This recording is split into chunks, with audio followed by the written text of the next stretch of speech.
You're listening to the Allman Report on NewsTalkSTL.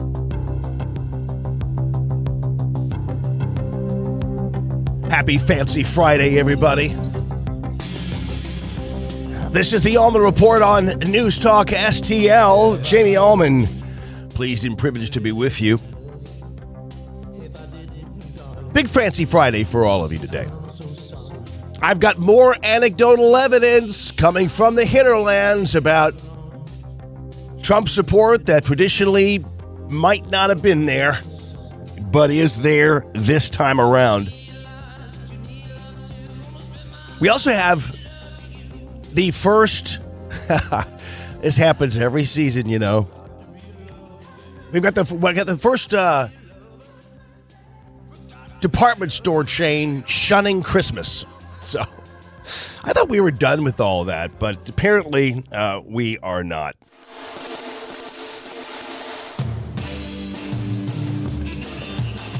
Plus, Hillary makes another deplorable speech. Man, these guys are really the Princess of Darkness, Kamala Harris, and the Queen of Darkness, Hillary Clinton, teaming up now to just fill October with darkness. Oh, man. They just don't have anything. And you can hardly blame them as they look at some of the early returns and the numbers. You know, I had Jim Talent on yesterday, and he did release something because, you know, he's a political animal. He knows this kind of stuff, and I had mentioned that President Trump was having fun. And he said, well, that's because their internal numbers must be absolutely monster. And lo and behold, right after he said that, President Trump at his rally in Tempe said, "Hey, well, I'm normally not supposed to talk about this kind of stuff, but I'm winning." It's always bad, but I'm here today with a message of hope for all Americans. And with your vote in this election, we will end inflation. We, all of us together, we will stop the invasion. And we will bring back the American dream, something you haven't heard about for about 4 years. Think about it. 4 years ago, we had no inflation. We were energy independent. We were strong as hell. Nobody was playing games with us. Nobody was threatening us. The Middle East wasn't fighting. Russia wasn't going into Ukraine. They never would have gone. What a shame. What a mess we are in. The world, the whole world is in a mess. And nuclear war with incompetent people looms. Don't kid yourself. We've never been so close. Our country is being crippled and destroyed by Kamala Harris and Biden, but he's like not even the president. I mean, what's going on with this guy? You know, we're supposed to be talking about the president. We're talking about the vice president who got no votes. Whether you like him or not, I'm not a big fan, as you probably know. But, you know, we had a debate. He didn't do particularly well. I wouldn't say it was the greatest. It was not Winston Churchill. Do we agree? The late, great Winston Churchill, who was a great debater. This was not, but he didn't do well, but he went down. And they should have let him. I mean, he got 14 million votes. She got no votes. And now she's imploding worse than him. She's actually imploding, if you take a look. Because, look, I'm not supposed to say it, but we are leading by so much. There you go. Long way to go for it, but I wanted you to hear some of how President Trump rolls out all of his issues, and everything is packaged so nicely and beautifully. And he lays it out there and then says, we are leading by so much. And the fact of the matter is, the numbers bear that out. So when I win on November 5th to migrate, and remember this, we're going to win. I think we're going to win maybe bigger than anyone understands. Yeah. And that's because the numbers are coming in with the unbelievable smashing of the absentee polls. And, of course, yesterday I told you in Missouri and in the St. Louis area, people are just slamming the polls voting. I mean, every time I check the app again today, And all throughout the day, it's always 200, 250, 180 people in line at each of these absentee satellite voting places.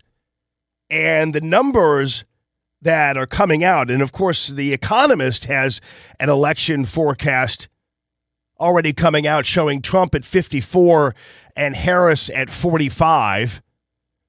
And remember, I told you a while back that I thought, well, maybe Trump might not win the popular vote, but he'll certainly win the electoral vote, the electoral college vote. And now it turns out it looks like Donald Trump is on the verge of flipping the national popular vote in his favor, which is absolutely incredible. And you look at just in the polling, but you're looking at the numbers coming in from early ballots. And these are ballots cast of October 22nd. So if you go to Arizona, Trump is leading 41-36 in terms of the percentage of early votes cast, which means, crazily enough, I mean, you've got a lot of Republicans who are doing the absentee balloting thing, which I'm really happy about. You have in Nevada, 39% to 36.7%. And actually, there's a lot of other votes being cast for other people, like 21%, which is pretty crazy. But in Nevada, Democrats have traditionally depended on early voting to offset Republican turnout, which is happening on Election Day. But around 6,000 more Republicans than Democrats had voted early this year as of that Tuesday date, October 22nd. Pretty formidable. You've got North Carolina. This is a little bit closer, where you've got the early voting going towards Kamala Harris by about 35% to 33%. That's, in my opinion, the ongoing progression of the suppression of the vote in the wake of the hurricane, which I told you was going to be happening. These people are still underwater, in mud. North Carolina, Swannanoa, Asheville, those places are still basically in shambles. Then you have Pennsylvania. Now, that early voting looks like it's going highly favorable to the Kamala Harris ticket. But again, that's early voting. So it just depends on the sensibilities of certain voters. Certainly in certain states, it appears that Republican voters are for sure voting early, and some states they're not. Pennsylvania would be one of them. Now, we go to Wisconsin and Michigan, and for that matter, Georgia, and voters aren't registered by party. So we don't have the numbers there. But as Jim Talon pointed out, the internal figures for Donald J. Trump must be astounding for him to be this jocular and this relaxed and just laying it out there. And they must be astoundingly bad to have Kamala Harris and all of her idiot surrogates out there, including Hillary Clinton, taking the darkest path possible, where they're not talking about issues. They're not talking about anything but the threat of Donald Trump to democracy and beyond. You can tell they're scared. And I'll have the evidence of that during this show, because Tim Walz is, of course, even going dark. They're all going crazy, but offering nothing to voters. Now, at this point, President Trump is doing super well. You'd think he wouldn't need another issue to entice voters. But this is something that didn't get a whole lot of coverage, but is near and dear to my heart. As you know, I still think the federal income tax is absolutely and totally a scam. And in my opinion, even unconstitutional. As I've told you before, in the 1890s, they made a run at a federal income tax. The Supreme Court knocked it down as being unconstitutional, so they passed the income tax amendment to the Constitution, 1913, and that's why we have the federal income tax. And of course, you know the federal income tax is highly destructive. It is ballooning government, as Calvin Coolidge warned us that it would do, where he pointed out, he goes, once you have a federal income tax, and this was then in 1924, so it was 10 years after the federal income tax, he goes, look at how government is ballooning.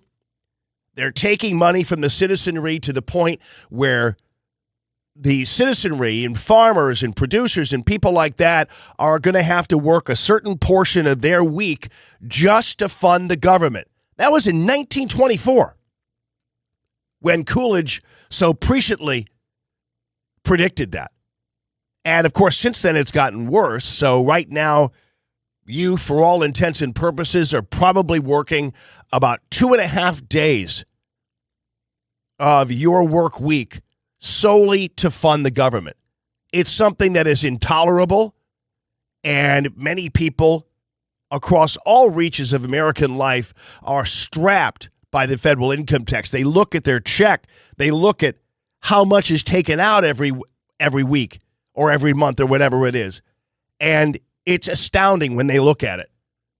And of course, small business people have known this for a long time about taxes and what they do to you, because small business people actually have to write a check to the government every quarter. And if we all had to write a check to the government every quarter instead of the government basically surreptitiously just taking it out of our paychecks, there'd be more of a revolt than there is now. And I wish it actually would occur where we have to write a check to the government, because a lot of us would withhold it, probably in all sense. But this is President Trump when he is with Lawrence Jones, and this is for a Bronx barbershop talk. And as you know, the needs of black voters, no different than the needs of white voters, no different than the needs of Hispanic voters. Everybody wants a prosperous life, a life in which hard work gets them somewhere instead of gets them a spot on the must-bill list by the federal government. And so President Trump is asked about the federal income tax by this individual during this barbershop talk. Here's how it went. Extra revenue we're going to be bringing into the country. So do you believe at some point in time we could find a way, once the country's back on its feet and getting enough revenue and paid off our debt, do you think it's possible to find a way to eliminate federal taxes? There is a way. And how do you feel about it? You know, in the old days, when we were a smart country, in the 1890s and all, this is when the country was relatively the richest it ever was. It had all tariffs. It didn't have an income tax. Yes, sir. Okay? Now we have income taxes, and we have people that are dying. They're paying tax, and they don't have the money to pay the tax. No, in the old days, 1890, 1880, we had so much money, they had to set up committees, blue ribbon committees, how to spend our wealth. We had no idea how to spend it with so much money. And by the way, these guys are wearing T-shirts that say, "Make barbers great again." I love that. So President Trump is right. So before this, I mean, the founding fathers never envisioned in any way, shape, or form a direct federal income tax. And so before 1913, the federal government was on a diet.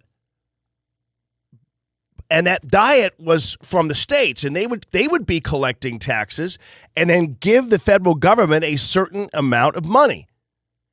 And any other money the federal government made would have to come from sin taxes, things like that. They tax liquor, they tax tobacco, and that's really, and other kinds of consumptive goods and beyond.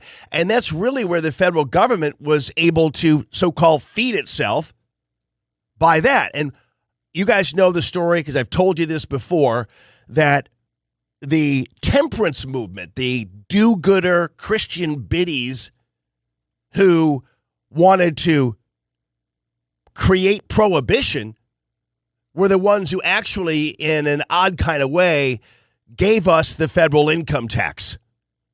because the federal government panicked when the temperance movement in the early 1900s and 19-teens, when they were marching around with their signs and they didn't want their husbands all drunk all the time and everything else. So they wanted prohibition. Well, with prohibition, the federal government's thinking, oh, no, we can't do that because if we lose one of our main income streams, which is taxing liquor, what are we going to do? And so at that point, some of the people in the federal government and our lawmakers said, well, let's just come back with the federal income tax. And so if there's prohibition, we won't have to worry about it because we'll be taking money out of the pockets of Americans. At that point, Taft and the Republicans were all, we dare you because it'll never happen. So let's go ahead and put forth a constitutional amendment so we can erase this idea altogether of a federal income tax. Well, guess what? It was ratified, much to the surprise of some Republicans who put it forth almost as a dare, almost as something they were going to do to try to see if there was some way, shape, or form they could go ahead and see if there was a ratification. If there wasn't, then the question was settled seemingly forever. Well, it was ratified, and we've been screwed ever since. And we got prohibition anyway. Of course, that had actually paved the way for prohibition because at that point, the government just kind of stepped out and didn't have to care. And all they had to do was suck up to the Christian crazy do-gooder biddies. And they went ahead and did that. And at that point, we got prohibition anyway, which we wouldn't have had if we didn't have this federal income tax because the government would never have allowed it because they needed the money. That's all there is to it. President Trump continues here. Then we went to the income tax system and the rest is sort of history. But no, there is a way. I mean, if what I'm planning comes out, it's a great question, by the way. Everyone could attain the American sophisticated cat, you know. Everyone could attain the American dream if it wasn't for the high cost the burden of high taxes, and everything. We're taxed at every step of the way. Yeah. When we make it, when we spend regulations. And regulations. Absolutely. So I cut more regulations in 4 years than any other president by 4 times. Yeah, let's go. You would ask one question. Yeah. So anyway, that was a great answer, and so when I said, "Wow, Trump doesn't need to come up with anything greater than he's already come up with," and he added one more to the list of reasons to make sure that he is elected president. That is amazing. Anyway, this is brought to you by the Wallner home selling team of Berkshire Hathaway. Rodney and Jen Wallner, just great people, 314-810-SOLD. They will make sure that your home is sold because they already have everything ready to go for you. They have spent so much time cultivating these wonderful lists, these lists of things that are of people who want to buy homes. And so when your home is purchased, guess what happens? When you start to sell your home, it's a feeding frenzy. And it is amazing what they do in terms of being able to get your home sold because they have people who are all ready to rock and roll, and that's why they guarantee to sell your home at the highest price you're going to find anywhere in the land. And that's the Wallner home selling team promise. Rodney and Jen, longtime friends of mine, really appreciate them and all that they have done for free, common sense, conservative radio. And now, of course, ladies and gentlemen, they're back with me on the show on the Allman Report. Thank you, Rodney and Jen Wallner, the Wallner home selling team, 314-810-SOLD.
You're listening to the Allman Report on NewsTalkSTL.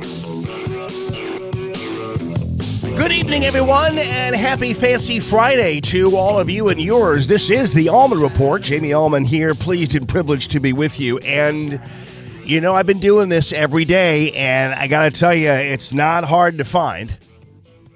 It's not like I'm brilliant or anything. It just comes our way.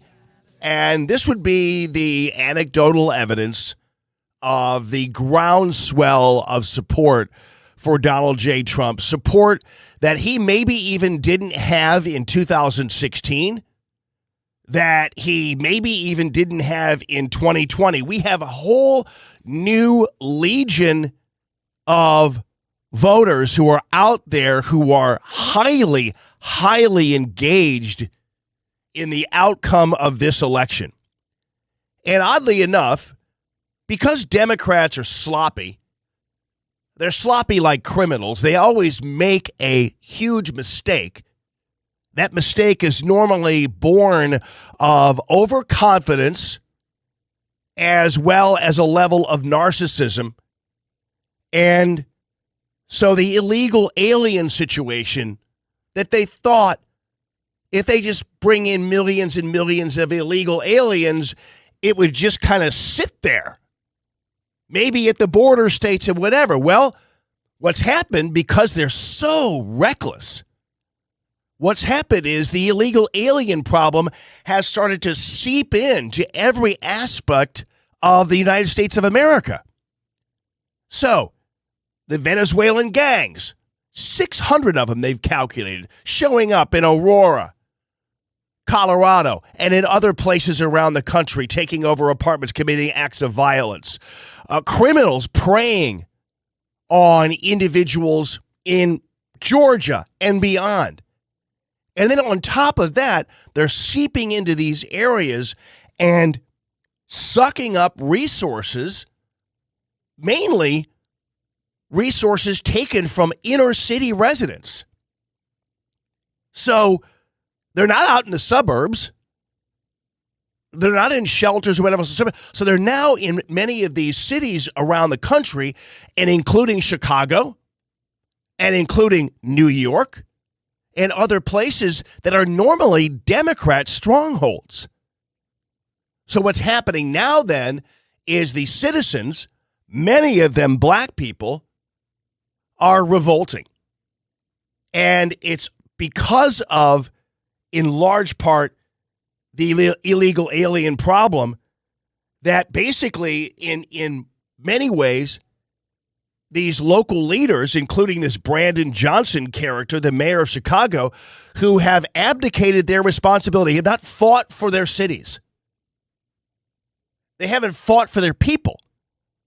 Mayor Adams did, and we all know what happened to him. He was indicted.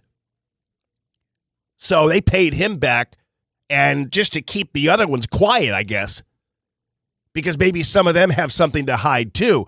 So they're basically, in my opinion, not fighting the federal government because they're afraid of the federal government, but they're paying for it. And Brandon Johnson isn't the only one paying for it. In this case, it's Kamala Harris and Tim Walz and all the Democrats. So this is at a city council meeting in Chicago. And I'll be darned, I'm looking at this thing and this meeting, and these people are showing up. These black people are showing up in red Make America Great Again hats and 45-47 hats. And they're all dressed in red, and they're testifying at these meetings. This is nothing short of unbelievable. You're running the city to the ground. We've asked you over and over again to stop with the spending. We've told your cronies to stop with the spending. They won't stop you. They're letting you run ragged in here. They're letting you run the city through the ground. They won't stop you. So because of that, you've given us no choice. We got to go to the federal level. Mm-hmm. We got to go to Donald J. Trump. That's right. He's made it clear yes. what he's going to do. See, I got to have some help. I I got to have some help. You know, it's so interesting how Democrats, and in my opinion, Republicans before Donald Trump, they just wrote off black voters, the Republicans did. The Mitt Romneys of the world, the John McCains of the world, even for that matter, GW, they just accepted that black people were going to vote Democrat and didn't pay attention to them. And then you mix the abdication of that with the Democrat just simply exploiting them as a number, as a voting base, and just taking them for granted. Black citizens in America just caught in the middle of second-class citizenship again. And until Donald Trump came along, and the border policy wasn't just some anti-Mexican policy that all the Democrats tried to put forth. He's doing it for the country. He's doing it for the people. He's doing that for people like this woman who is speaking out at this meeting. And you know what's crazy too? You know, you talk about the soft bigotry of low expectations. You know, and we've heard from black voters time and time and time again. And they are very astute. And I never thought otherwise. Donald Trump never thought otherwise.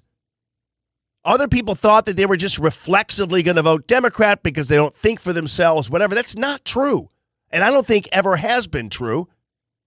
And Donald Trump is bringing it out. This woman's name is Jessica Jackson. She is voraciously pro-Trump because she's saying, I've got to solve my problems. I've got to get something done for my family and for my city. And keep in mind, this isn't Jessica Jackson, a lifelong Republican. I'm not quite sure she even cares one way or the other whether Donald Trump is a Republican or a Democrat or an independent or whatever. She's voting self-preservation, which is how a lot of people are voting. I can't let you and Cook County and the city take what my mother worked for and left for her children.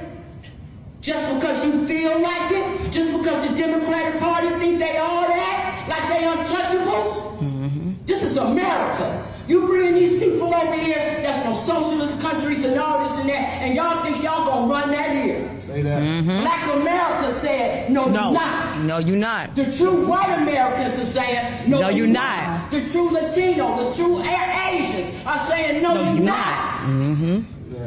I'm telling you, Brandon Johnson, from my heart to yours, Trump 2024. Mm-hmm. No more blue, no matter who. That's right, baby. Donald J. Trump. Trump 2024. He gonna stop the bleeding. He gonna deal with this sanctuary city, and he gonna help us get you out. Yup. Get anybody out who roll with you. Right. You think they gonna tear up Chicago? Right. Y'all getting out too. This is our city.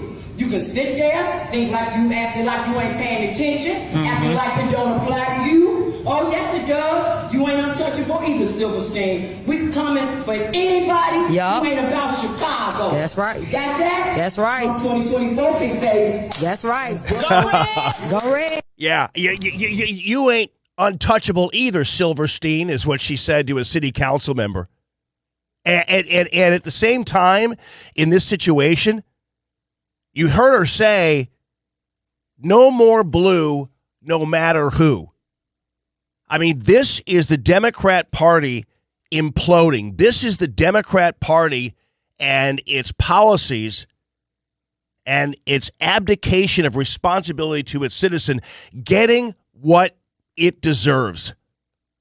And it doesn't matter whether Hillary Clinton, these other guys are out there with their fear-mongering and calling Trump a fascist and doing all that kind of thing. You cannot make this up.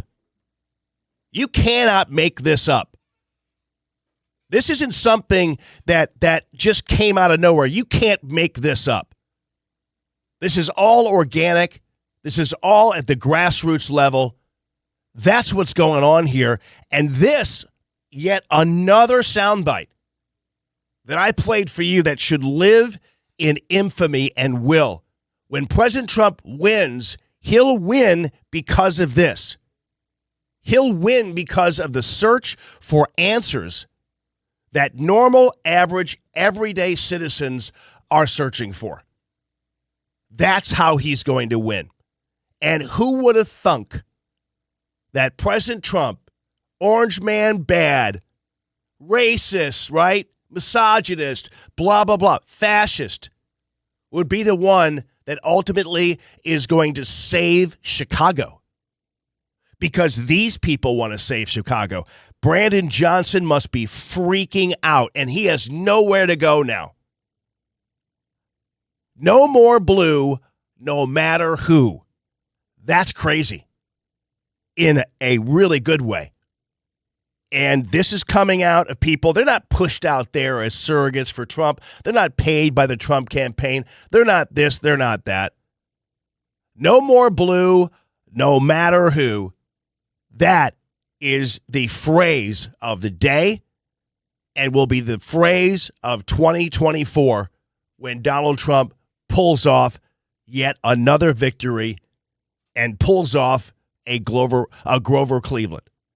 And these people are not listening to Tim Walz. They're not listening to Hillary Clinton. They're not listening to Barack Obama. They're listening to their inner core and their instincts as Americans more than anything else. So that should warm your heart on this fancy Friday night. This is the Allman Report on News Talk STL.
You're listening to the Allman Report on News Talk STL.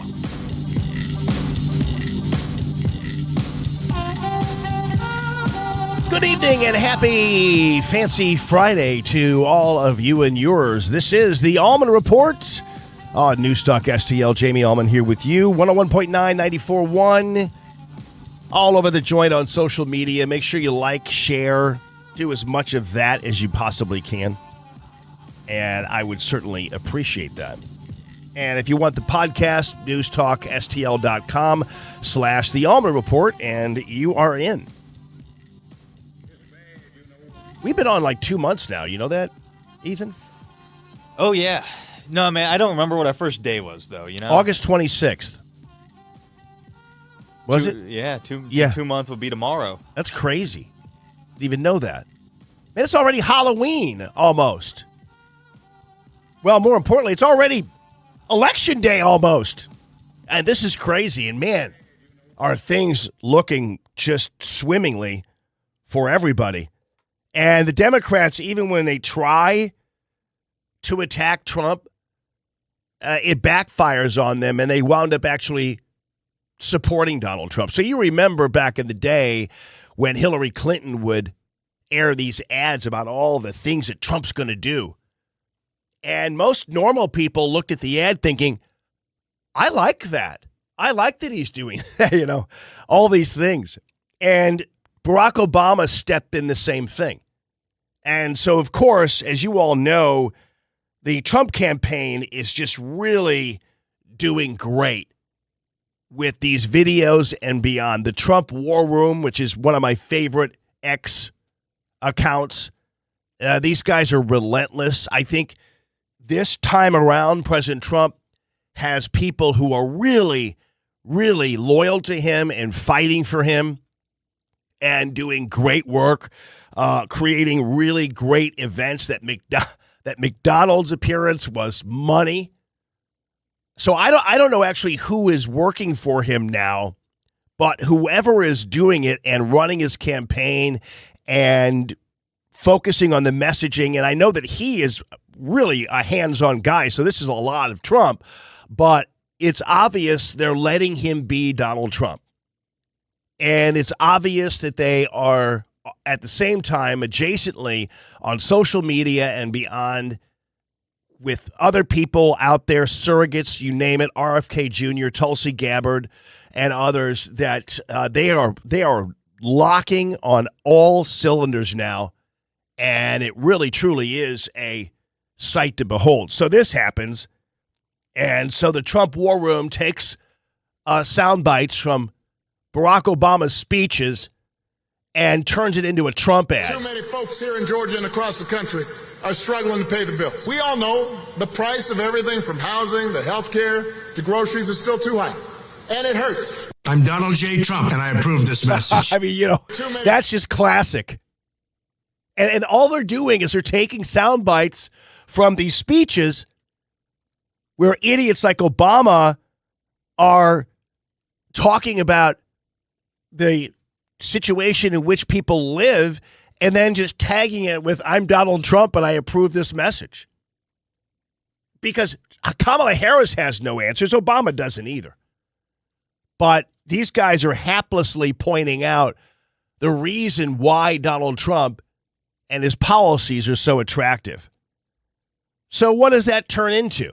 Well, that turns into the kind of spitting, nasty, dark, detestable personalities like Hillary Clinton coming out of the woodwork and pulling all this fascism stuff and Nazi Germany stuff and all that kind of thing. Jessica Jackson in Chicago doesn't care about any of that. But they still try it. It's like when Hillary tried her whole deplorable speech, as if that wasn't embarrassing and worse enough. She decides she's going to go and revisit it as she appears on CNN. And, one other thing that you'll see next week, Caitlin, is Trump actually reenacting the Madison Square Garden rally in 1939. I write about this in my book. President Franklin Roosevelt was appalled that neo-Nazis, fascists in America were lining up to essentially pledge their support for the kind of government that they were seeing in Germany. So I don't think we can ignore it. Now, yeah. I'm playing that because I don't think you despise Hillary Clinton enough. So I'm just helping you along in that way to remind you that every once in a while you need to go back and rub the tummy of your Hillary Clinton is detestable totem, just to remind yourself of just how awful of a human being that she really is. And normally, you know, when it comes to issues, and everybody has differing issues, I'll give you an example. Ocasio-Cortez, right? So she has a philosophy, she has a this and that, but Ocasio-Cortez, she might be to you, but not to me, isn't detestable. Like she's not an awful, dark person. She's just wrong and misguided, but she's not really an awful, dark person. And I think my buddy Jesse Kelly, who I'm going to be filling in for in due time, by the way, just want to let you know that, he had like a rating on his show about the hottest lawmakers, and Ocasio-Cortez apparently won that. But anyway, I don't really I don't calculate things that way. But nonetheless, so there are Democrats who aren't detestable people. And Hillary Clinton obviously cares nothing about the party, nothing about the messaging, certainly nothing about Kamala Harris, to the point where she's basically saying that you are a fascist and a Nazi, that you go to a Trump rally and you are a fascist and a Nazi right out of Nazi Germany. That's what she's saying. Whenever Kamala Harris calls Trump a fascist, she's saying that anybody who supports him is a fascist too. That's what it's about. Now, for instance, maybe there's a thing here or there, an exception here and there, because I think Kamala Harris is dumb as a bag of hair. But that doesn't mean that I think everybody who supports Kamala Harris is dumb as a bag of hair. I mean, there are a lot of smart, but in my opinion, sometimes misguided people who are voting for Kamala Harris. But you notice that Donald Trump, in so many ways, and we don't talk like this. I've seen your Facebook pages. We've had our conversations together, and we just don't talk like this about people who vote Democrat. You notice that for the most part, we target the party leadership and some of the candidates and things like that, but we don't trash our fellow Americans. Now, do I think it's wrong to vote for Kamala Harris? Absolutely. Do I think it's in my family's interest to vote for Kamala Harris on their part? No, but I don't consider them an enemy. No one should. And you might have some people you don't really like who are the Kamala Harris people, but I don't collectively see them as an enemy of the state or whatever. Hillary Clinton sees you as that. Some people who support Donald Trump are seen by Democrats as that. But to have the people who are the leadership of the Democrat Party talking like this, and this is only hurting them more. Tim Walz goes to Duke University and tells these students that they're on a list for President Trump to round up using the military. I mean, this is desperation. Look, I don't say this lightly because I didn't, in my 60 damn years, I didn't think I'd ever see a candidate for president praising Adolf Hitler's generals or... Never did that. It's a total and complete lie. But these guys are so desperate now. And again, you go back to the internal polling. And as Jim Talon pointed out, the internal polling in the Trump camp must be outrageously fantastic. And the internal polling in the Kamala Harris campaign must be dismal and dark for them to be pulling this off. I think I'd ever see a candidate for president praising Adolf Hitler's generals or talking about using the military against their enemies. And I mean, it's pretty stunning. And I said, look, I recognize I'm on the top of his list, but don't kid yourself. You're somewhere on that list, too, if you disagree with these people. That's who they are. So anybody with any intelligence, and certainly if you're at Duke University, you do have a level of an IQ, I would think. You could kind of take this further and say, okay, what does that mean? Like, how is this going to look?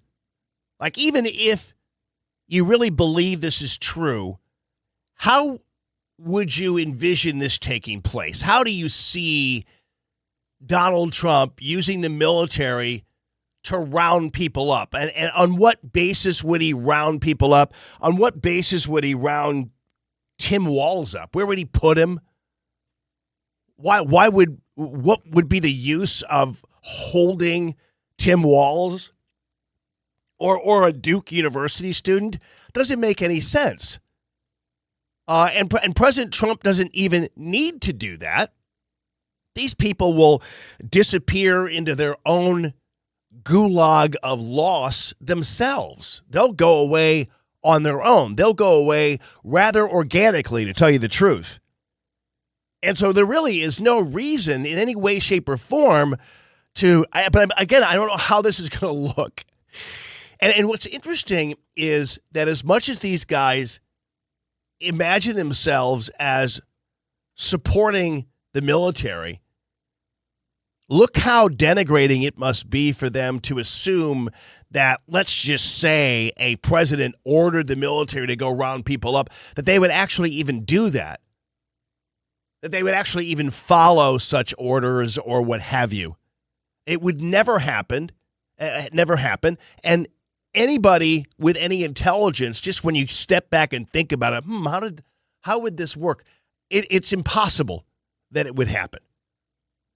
And so I'm surprised that Tim Walz is as stupid as he comes across, that he would actually believe something that would happen.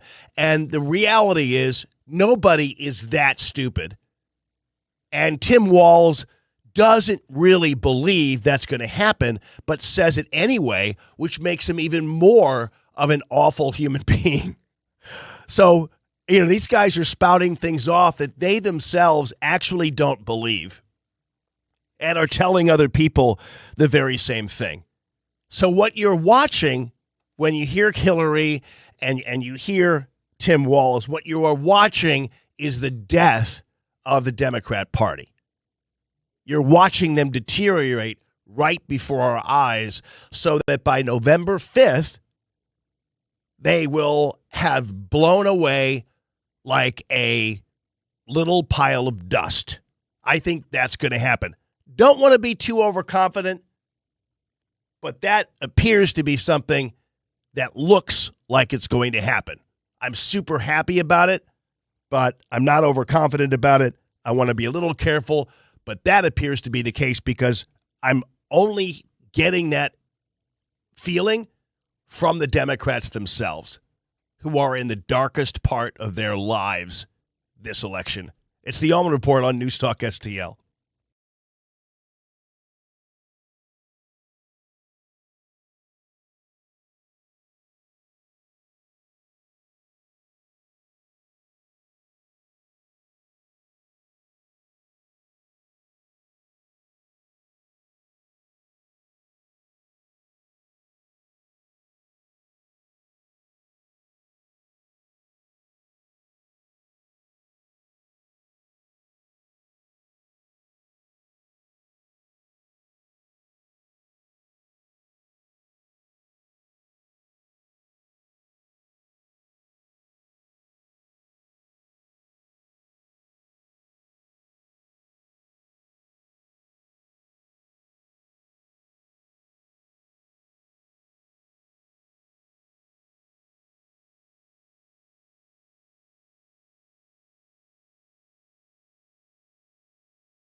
You're listening to the Allman Report on News Talk STL.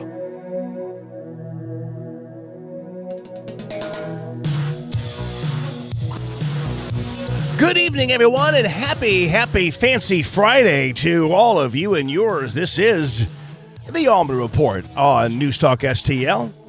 Happy Friday to all of you. Thank you for a great weekend. Oh, man, I there's so much to tell you about, anecdotally and beyond, in this election. I know I'm hyper-focused on it, but I'm hoping to bring you entertaining and important bits of information that, when all thrown together, create a mosaic of victory. So apparently word is getting around now that the Washington Post is not going to endorse a candidate for president.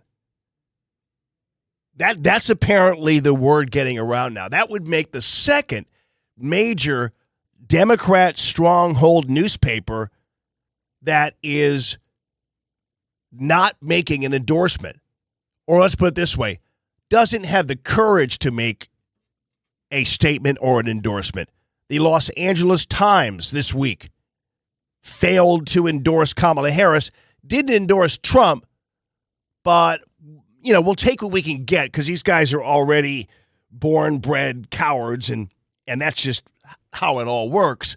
But that's still very, very significant, and people's heads are exploding now that the Washington Post is the latest newspaper to not make an endorsement. That's a pretty big deal. Other things are happening, too, on a more technical level.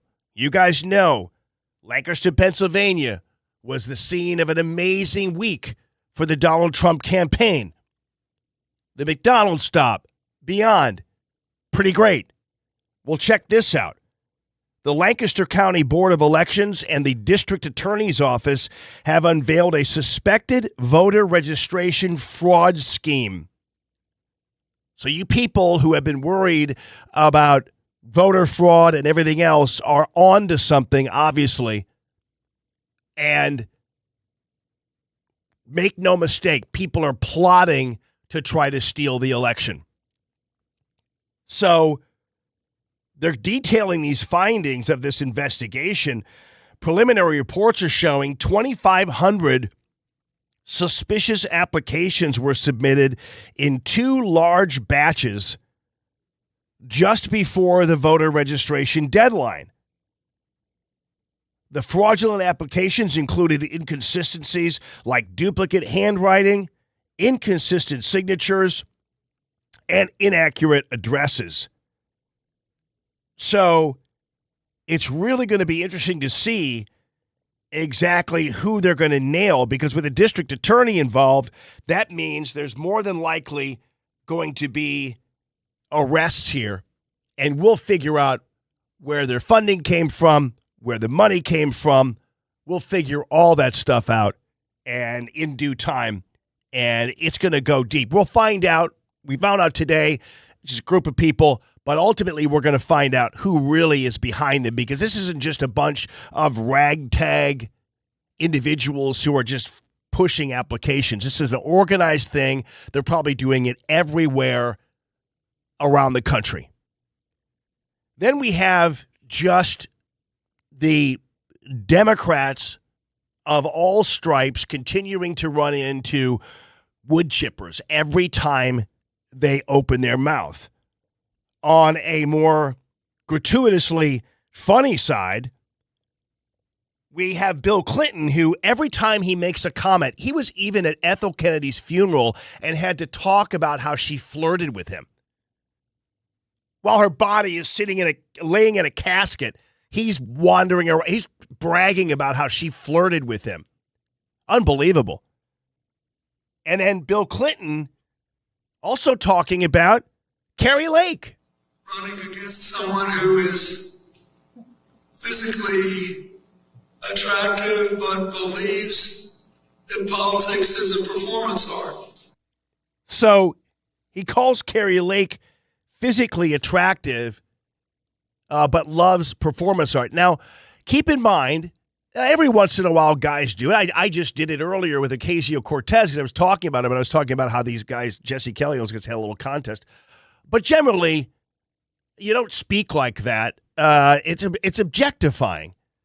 Now, I know that women don't worry about being complimented, and I get all that. So I'm not one of these sensitive male feminist types, but generally, that's not how you size women up all the time based on their physical attractiveness.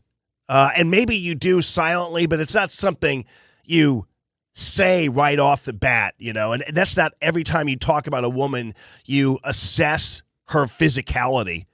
That kind of makes you a dog in many ways. Carrie Lake, though, responded to that at this rally in Tempe, and it was hilarious. And then yesterday, I actually woke up this morning and I found out yesterday one of the more familiar Democrats was in town, and his name is Bill Clinton. Boo. Hold on. I found out he actually paid me a compliment. He was here campaigning for Ruben Gallego, my cop-hating, open borders, anti-woman opponent. And Bill Clinton, he paid me a compliment. He said I was physically attractive.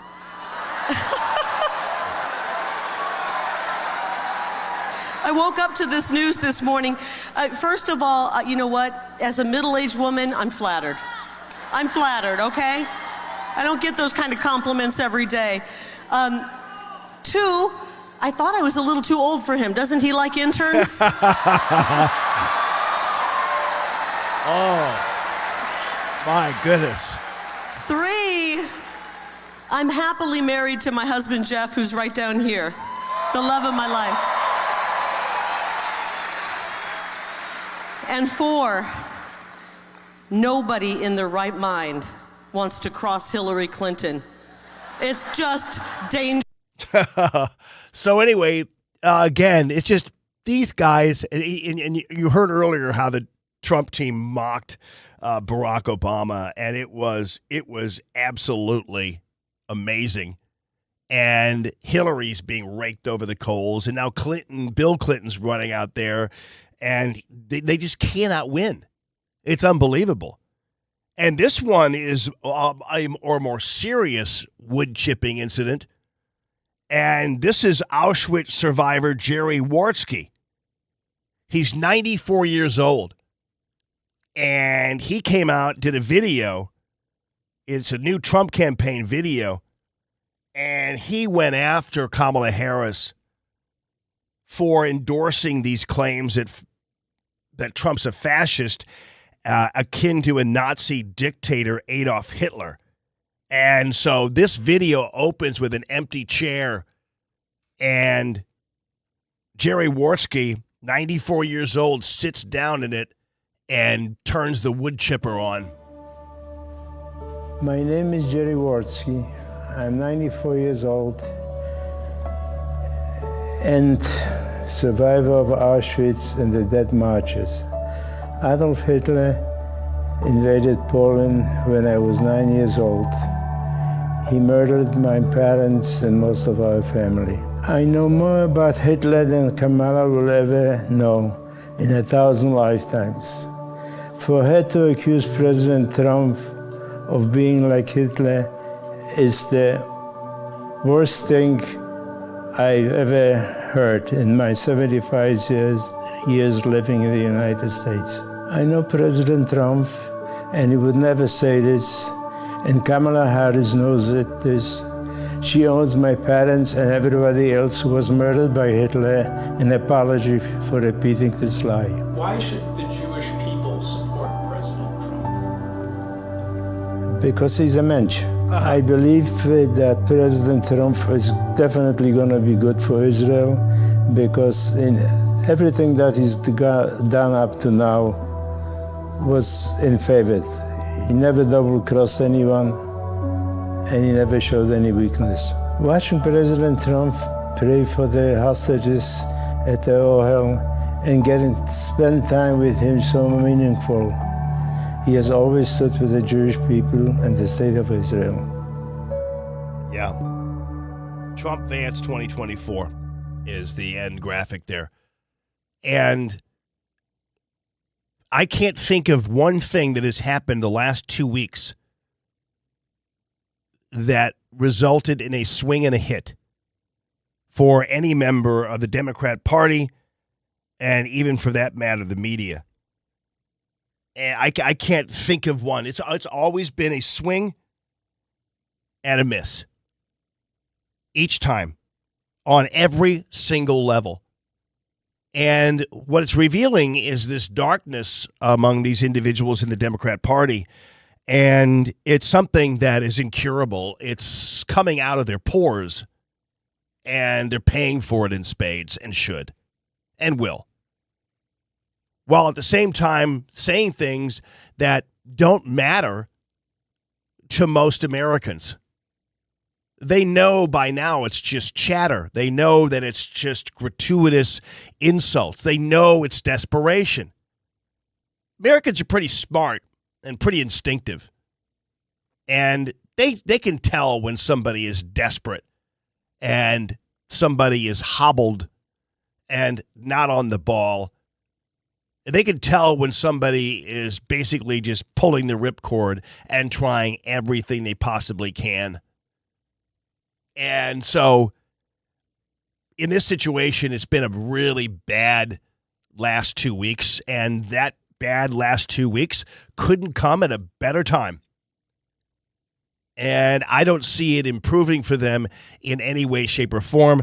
In fact, I'm just kind of waiting for the next move, the next swing and a miss, the next fail.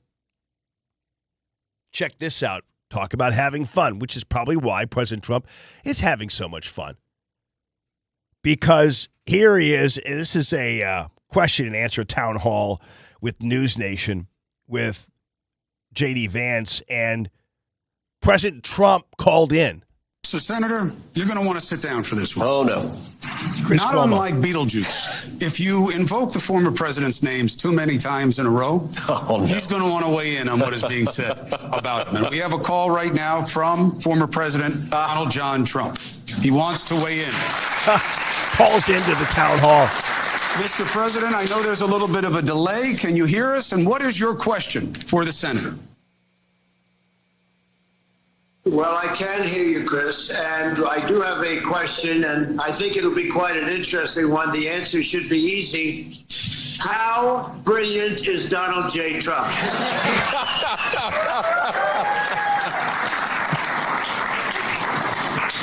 Take your time. Think about it. Well, first of all, sir, this is supposed to be undecided voters. I would hope that I have your vote, of all people. But Here's first of all, sir, of course, you're very brilliant, and we both agree.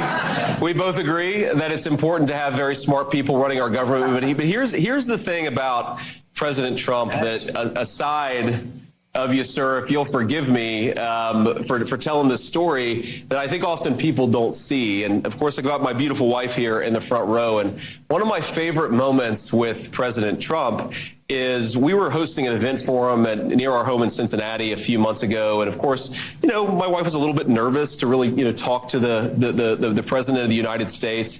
And he asked her, what do you think about your husband being in public service? And she gives, if you know my wife, a very diplomatic answer. Sir, he really cares about the people of Ohio. He's thrilled to be able to serve them, and I'm happy to support him however I can. And President Trump chuckles and goes, yeah, my wife hates it too. And the thing that it did is it just immediately broke the barrier. And it wasn't the former president. It was just a person talking to my wife. And I think you guys were able to have a nice conversation. But that ability to relate to anybody in any environment, I think that's the true brilliance of Donald J. Trump. Yeah. That's very nice, and I appreciate it. Are these guys having fun or not? And one thing I'm hoping that you do realize on this Fancy Friday, as you have watched the 2 weeks unfold, the last 2 weeks of constant winning, constant victory over darkness, one of the things you must realize is that Donald Trump is doing this, and J.D. Vance too. They're doing this without hardly any Republicans helping them. Have you noticed that? Mitch McConnell, where's he been? Any of your esteemed Republican congresspeople and candidates? Donald Trump and J.D. Vance, with the help of normal, average, everyday people like the Jessica Jacksons of the world there, I played you earlier from Chicago, they're the ones doing the heavy lifting. Black Americans being interviewed on MSNBC. Hispanics being interviewed or going out to rallies or doing whatever. Suburban women. Men. You name it. These people are doing the heavy lifting. Your elected Republicans, I mean, with the exception, Missouri's lucky because we've got Josh Hawley and Eric Schmidt who have been warriors. I mean, I remember telling you I can count on one hand the Republicans who are full-throatedly out there taking every chance they can to support the Make America Great Again agenda, and two of them are from Missouri. And the other people, the other Republicans, where are they? Obviously, we have Carrie Lake, and we've seen that. What I'm saying is, though, where's the Republican Party? With the exception of some people who appear as surrogates or what have you on the shows, where are the Republicans? By the way, when you have seen a Trump rally or a Trump get-together or a Trump town hall, have you seen one that has been sponsored by the Republican Party? No. You haven't. It's either Turning Point or it's organic or a rally here or a rally there. Republican operatives, they're not organizing rallies. They're not even organizing get out the vote efforts. They're not doing any of that. So that's the thing I'm noticing most of all is that here we are again. 2016 was the same way. 2020 was the same way, except the Republican lack of support wound up hurting President Trump. But the fact of the matter is, here we are, and we're on our own. And we're doing the heavy lifting. We're doing the get out the vote push. We're illuminating and presenting people who are supporting Donald Trump and being there for him and J.D. Vance and thusly for this country. And I hope when President Trump wins, and like I said before, he'll win this without your standard issue Republican Party or beyond. And we're going to have to remember that when we were out there fighting and doing our thing, they weren't there. Mitch McConnell wasn't there. I've seen Mike Johnson on TV shows here and there, but the fact of the matter is that's what's so amazing about this is these guys are carrying the entire weight of this election with the help of or the organic citizenry who is attracted to their policies. And that's it. Pretty crazy, huh? Yeah.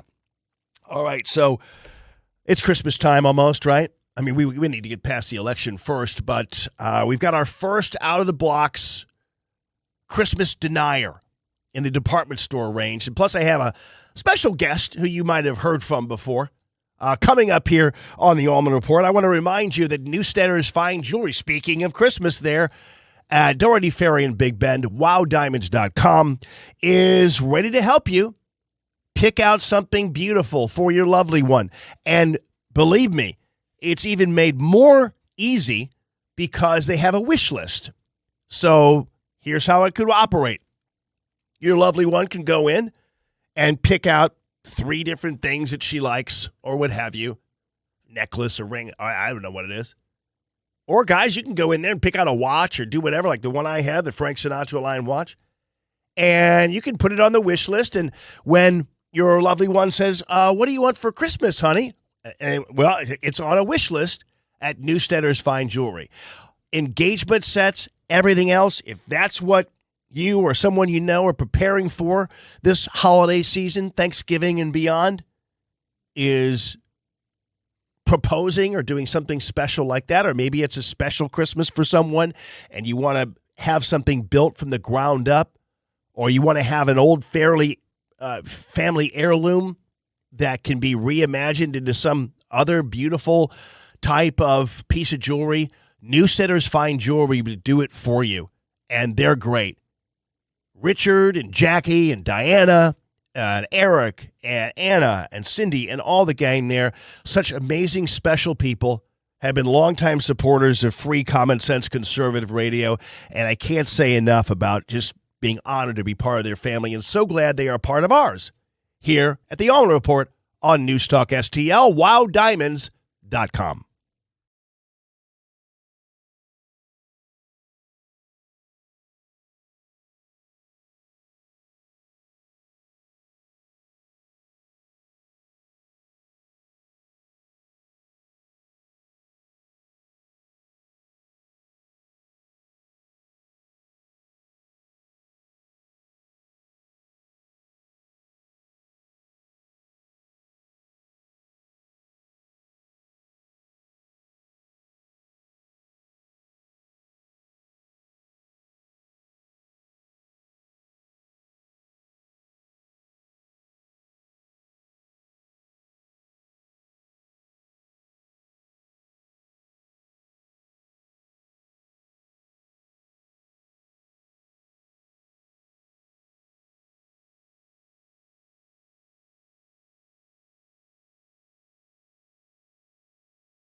You're listening to the Allman Report on NewsTalkSTL.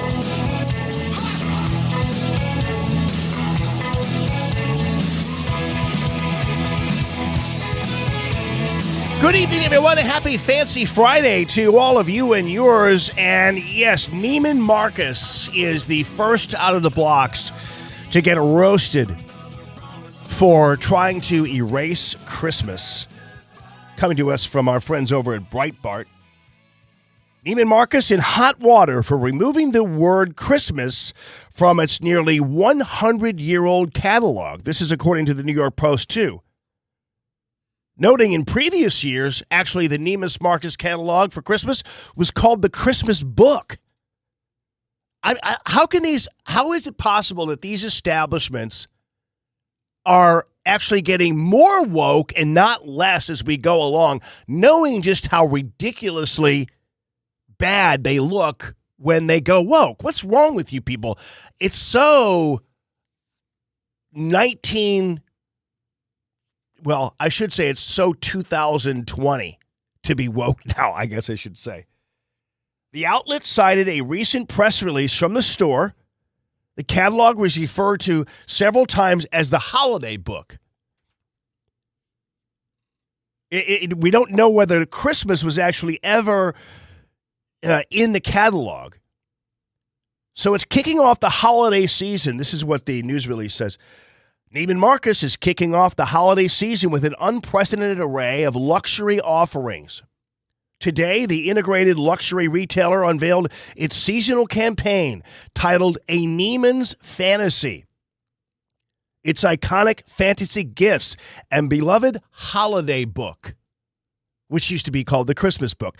The retailer's team of magic makers will bring the season to life, without Jesus apparently, with world-class service and exceptional experiences, including personal shopping, gift wrapping, and breakfast with Santa. So they really actually, at least they have a Santa there. So anyway, the future still looks bright, my people. And one of the parts of that future is a young man named Logan Baker. You guys have heard Logan on the Allman show before, and I'm so glad to have him back on the brand new show here at the Allman Report on NewsTalkSTL. I happen to know Logan over the time. It was Dad's very cool, John, and he comes out to the Bush Family Brewing and Distilling on occasion, and of course, Logan always asks for the usual. And the usual is ginger beer and 7-Up, which actually tastes pretty good, doesn't it, brother? How you doing? Yes, sir. I'm good. So, by the way, what brought you to ginger beer and 7-Up? Or did you just one time see ginger beer up on the counter there and decided you wanted to try it? Where'd that come from? Well, my aunt, she made it once for herself, and I asked her if I could try it. And I tried it, and it was, very, very good, and I just started drinking it. Good for you, man. You've got a great family there, buddy. And how's school going, first of all? It's going great. Are kids talking about the election at school? Nope. Not at all. Really? Nope. So why do you think that is? Or does anybody bring it up? Or why would you think they? I mean, I don't know. I don't know what it's like at grade school. I think when I was in grade school, we didn't talk a whole lot about elections either. But I'm trying to figure out why there's no talk. Or is it because people don't want you to? I think it's just because their parents don't talk about it to them. Oh, that's interesting. Or just maybe they just don't want to talk about it or get involved. Yeah. Well, you guys talk about it all the time at home, don't you? Here and there, yeah. Yeah. So how are you feeling about the election, just as a kid, Well, I'm feeling scared that if Kamala wins, just not going to be a good world to live in. Just America is going to be pretty ruined from it. Yeah. Do you notice? How old are you again, Logan? 13. 13. Okay. Do you notice that? I guess in some ways, as a kid, you have visions of America. You have a view of America that is patriotic. You live in a great community. You have a great family, a great school, everything like that. And so, even though you can't vote, this is still important to you. This is the kind of thing, like when you think about this country. This is the kind of thing that you actually really want to make sure everything is right as you grow up and as you want to have a family yourself and do all that stuff. Exactly, yeah. And I just want to have my opinion, and just when I grow up, I'll vote for whoever I want to vote for. I'm not very involved in it, so I don't really know that much about it. Yeah. Well, I mean, that's because, and to tell you the truth, as a 13-year-old, and I know you have a ton of fun riding around on your side-by-side and doing all that kind of stuff and having fun just as a kid. And so sometimes it's just kind of nice just to be a kid and not be kind of, because you don't at this point have to really pay attention to politics. That's something that the adults in your life should be paying attention to in order to make things seamless for you on a regular basis, because you shouldn't have to be waking up every morning worrying about who's going to be the next president at this point. Right. Yeah. I don't really worry about it too much at all. Yeah. Well, buddy, life otherwise going well for you? Yeah, it's going great. I'm having so much fun.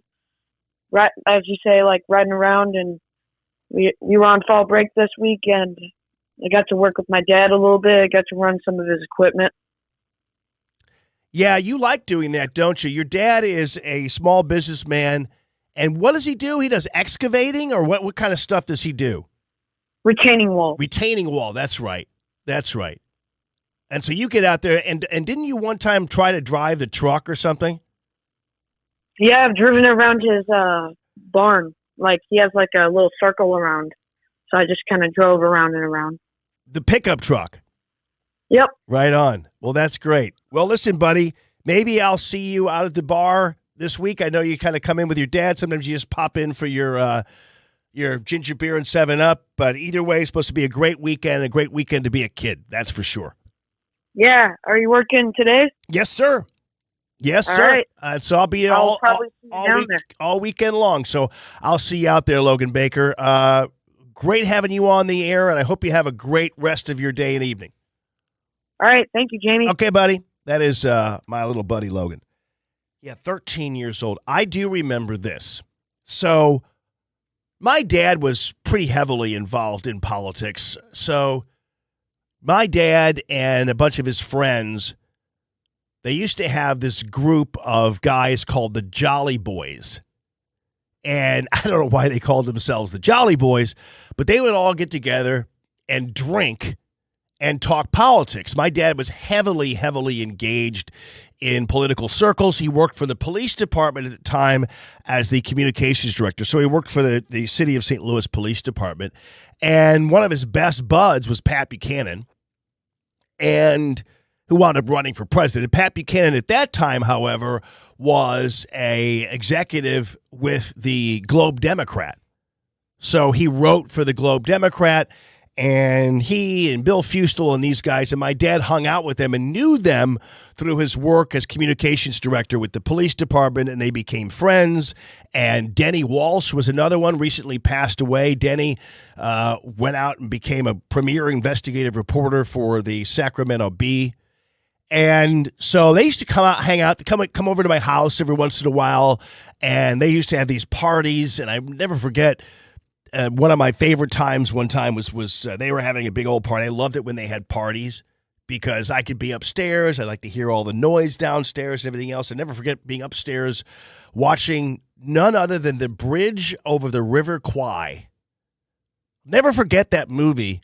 And I was probably a little too young to really understand it. I was probably all about 9 or something.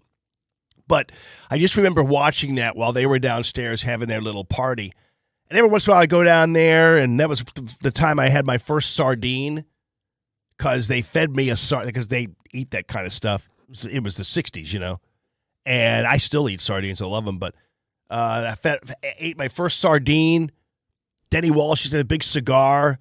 And Pat Buchanan was a good, formidable drinker. And I'll never forget one time he left the house. This is legendary. And we had these chain link type of things that would guard the entrances and would close them. And never forget, he one time drove right into the chain, almost decapitated himself because he had one of these convertibles, and it was his girlfriend, and almost took their heads off. And my dad and his friends all still laugh about it to this time. But anyway, when I was a kid, I was really heavily engaged in the news. I used to watch the news all the time. Chris Condon, you know, I used to watch Max Roby on Channel 4. And I'll never forget one time when I actually wound up working at Channel 4. I'll never forget standing there with the late, great Jim Boland. And he was on the phone with Max Roby. Max Roby had retired in Arizona.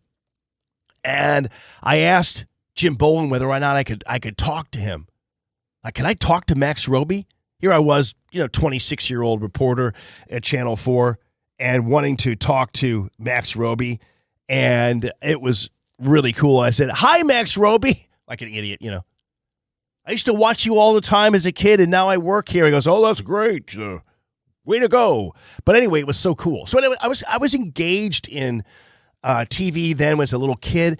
And then I'll never forget, too, because my dad mostly voted Republican. So I built this fort out of wood right out on the side of my house. And I built the fort out of this wood, and it was great to have a little fort to just get in there and, hang out. And I made it myself out of wood. But I didn't use nails. I stuck the wood together with political bumper stickers. So my fort had like Dowd and Ashcroft stickers on it, if you could believe that. So here I am, like 9 years old. The Ashcroft name is still around. That was when I think John Ashcroft was running for Attorney General, I believe, at that time. That was like 1972. So I would have been 9 years old. So yeah, so it was 1972. And so Nixon, I was a big fan of Richard Nixon. I wrote him. He even wrote me back, or at least some of his surrogates did. I don't know where that is now, but I wish I still had it. But I wrote Richard Nixon once a letter and just to tell him hi and all that stuff. So I was heavily engaged, but I'll never forget that fort. I wish we had cameras back then, like iPhone cameras, have pictures of it. My family never really took pictures anyway. And besides it, I was the youngest of 6. So even if they liked taking pictures, by the time I was growing up, they were tired of taking pictures. So there really aren't many pictures of me around as a kid. I have a few, but that's about it. Because by that time, I was like, oh, been there, done that, But anyway, I remember having my fort was put together, pasted together using political bumper stickers, because I had a ton of them because my dad had them. And so I'll never forget that. Nixon, I think I the Ashcroft, I had a Dowd sticker. I think he was running for something. Hearns, Warren, I can't remember. But anyway, I had a bunch of those stickers. So I was kind of political as a kid, but none of it was ever really voracious or, and I'm glad to hear that Logan is just being a kid. And if I touched politics as a kid, it was just through using political bumper stickers to hold my fort together. That's all there is to it. Well, that's my story. I'm sticking to it. I'll be back. This is the Allman Report on News Talk STL.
You're listening to the Allman Report on News Talk STL.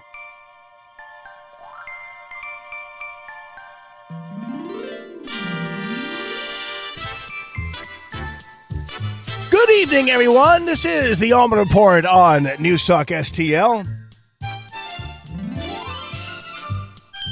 Happy Fancy Friday to all of you. I hope you're having a bewitching Friday. I really don't know why I chose this. I guess I was kind of talking about being a kid, and I watched Bewitched all the time. I watched a ton of TV as a kid. I like when I was watching cartoons in the morning, I remember like every commercial ever made, you know. Oh, you have a good memory for commercials? Oh, yeah.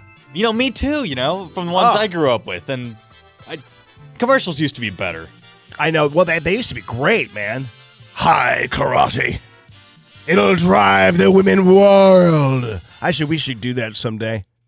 But you know what's interesting too is that some of the girls, you know, my two teenage girls, you know, Natalie and Lily, and one time, you know, for whatever reason, whatever shampoo they use is really nice shampoo, and I'd be like, "Gee, your hair smells terrific," and they're like, "What?" Like, "Oh, it's an old commercial." Then I showed it to them, you know, on my phone. "Oh yeah, gee, your hair smells terrific," and like no intelligent person remembers stuff like that, like by that minutia. But I did, and now it's kind of a running gag. So I'm like, "Gee, your hair smells terrific. Did you know that was a commercial?" They're like, "Yeah, Dad, we know it was a commercial." We have the same thing in our house. Our mom, she will quote a commercial that we obviously don't know. Yeah. And, well, we're just used to that by now. Yeah. We're just like, "Mom, we don't know that." Yeah. You know? I remember there was at one time, and this is kind of off the path, but there was one time where they had a shampoo that was with beer in it. And we all thought, "Oh, that's the coolest thing. There's beer in this shampoo." You know, but I don't know how that didn't work. I mean, all the stuff, the liquid all the commercials, everything. You know, you'll find Pam in the cooking oil section. I remember that when the Pam spray first came out. You'll find Pam when it was the initial Pam. You'll find Pam in the cooking oil section, and all the high karate. And, of course, she had all the, that's a quick picker-upper. One thing I didn't know, that was What's-Her-Nuts with the paper towel, Bounty. Then you had dishwashing liquid. You're soaking in it. That woman there with the hands in the little bowl of liquid. Then you had Mr. Whipple. "Please don't squeeze the Charmin." There's always that guy. And I noticed that one of the things about commercials, Ethan, the old-school commercials, is that everybody like bitching at you, you know, about things. Like they're like Mr. Whipple running around a grocery store telling people not to squeeze the Charmin. You're like, "Dude, stop being such a Karen," you know? Or Madge or whoever it was with the quick picker. "It's a quick picker-upper." It's like, well, you don't have to say it that way. I get it. It'd be so ornery. I feel like, you know, by my era, the commercials that I remember the best when I think about like when I was a teenager was Geico had a great run of really funny caveman commercials. Yep. And, you know, but I feel like as over time, you know, commercials have focused less on slogans like, you know, because I think people are like too resistant to getting hit with a slogan now. We don't want to hear it. Yeah. We need you to like talk about something else. Yeah, there's like a scene mostly or anything, a memorable character in it or something. But now the only commercials I see are for like car insurance, man. Commercials aren't even like fun topics anymore. I'm just like, another progressive commercial. Give me a break. I was about to say progressive. Yeah, and then you had people like the Pepperidge Farm guy who would run around in his cart and ordering people to eat Pepperidge Farm cookies. At Pepperidge Farm! It's like, okay, dude. And then Wilford Brimley, I remember he had the granola commercials. And he'd be like, it's good for you. I was like, okay, dude, you have to like be all pissy about it. You need to eat granola. Well, in his later years, he did the diabetes commercials for something medical. Yeah. I was in a commercial once for Quaker Oats 100% natural cereal. I bought a stereo because of that, because these guys descended on me and my dad in Florida one time, and I wound up in a TV commercial. You think it's on YouTube? You think you've made it I tried into to the find it. I archives? even went to the ad agency, tried to find it, everything else, and my dad said, most cereals taste like cardboard, but this one tastes pretty good. I said, it's good. I got paid like $2,800. My goodness. It's like 1972 or something, 73. Anyway, I got to get to this before we get going here. So, Trump's on Joe Rogan's show, and Kamala Harris is not. Can I ask you about Rogan? Was there a Rogan invite to the vice president that was turned down? Is it something you would consider doing, given the size of that audience, and given that a lot of the folks that Trump seems to be targeting might be listening to that? Well, yeah, I think that the vice president's happy to go anywhere and any place to talk to a broad segment of the country. We talked with Rogan and his team about the podcast. Unfortunately, it isn't going to work out right now because of the scheduling of this period of the campaign. Yeah, that's a total lie. And the reality is, and it's true, that every time Kamala Harris makes herself available, and I think you could probably thank the Anderson Cooper experience for all this, it only gets worse for her. So she's got to find a way to run out the clock without making any more of these appearances, because every single appearance she's making is only making things worse for her, not better in any way, shape, or form. That's the real reason why she's not doing Joe Rogan's show. She doesn't have that tight of a schedule that she can't come to do a podcast with Joe Rogan, especially given the payoff it might give her for all of the American males out there who listen to Joe Rogan's show. But the reality is she turned it down because she knows that every single time she basically opens her mouth, it just gets worse for her. Her surrogates out there are trying very hard. There's this radio host, Charlemagne, and he calls himself Charlemagne the God, but I don't call anybody God except God. And there's only one God, so Charlemagne is the name I am going to call you, Charlemagne. And this is pretty great. I'm sure that this was not intended to be a compliment of any sorts for Donald Trump, but it is pretty good. It's either Donald Trump in there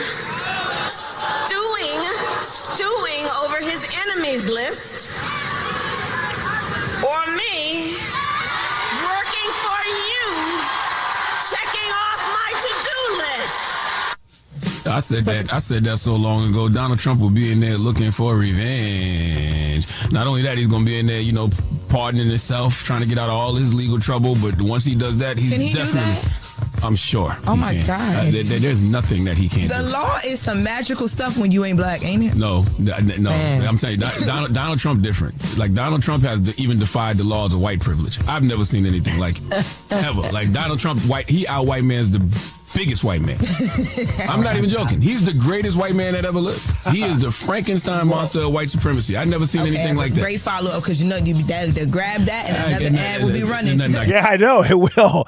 She's right about that. The greatest white man that ever lived. Then he says he's the Frankenstein monster of white supremacy, whatever that means. And so I don't even know where that's coming from any more than I know where the hell this music is coming from. Where is that coming from? The hell is that? Anyway, one more thing before we leave, just for good measure. Mel Gibson loves him some Donald Trump and does not like him some Kamala Harris. Here you go. Being voted on in days. What's your thoughts? Oh, man, that's a big question. What's Trump? I don't think it's going to surprise anyone who I vote for. Well, so, I mean, I'm going to guess. Can we go in? Yeah. I'm going to guess Trump. Is that a bad guess? I think it's a pretty good guess. Well, what do you think the world will be like in a second term? So, and then with President. Well, I'm out of time, darn it. He calls her a dumb as offense. Ethan, have a great weekend. You guys too.